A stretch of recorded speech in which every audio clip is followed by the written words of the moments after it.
Hola, hoy te voy a enseñar a cómo unirse a un canal privado de Telegram sin link de invitación.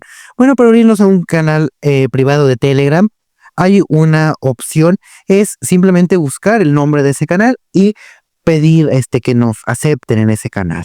Porque bueno, pues esto es la privacidad de algunos canales de Telegram que son privados, obviamente, como nosotros también tendremos en nuestra vida diaria algo que es privado, que no queremos que todo el mundo esté viéndolo, no sé, puede pasar y eso es para tener cierto control. Podemos acceder de esta forma.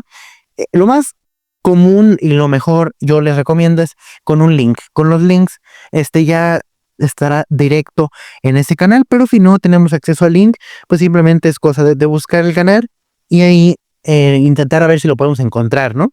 Y bueno, pues así como acaba el video de hoy, esperemos que este video les haya gustado y que les haya sido de mucha utilidad.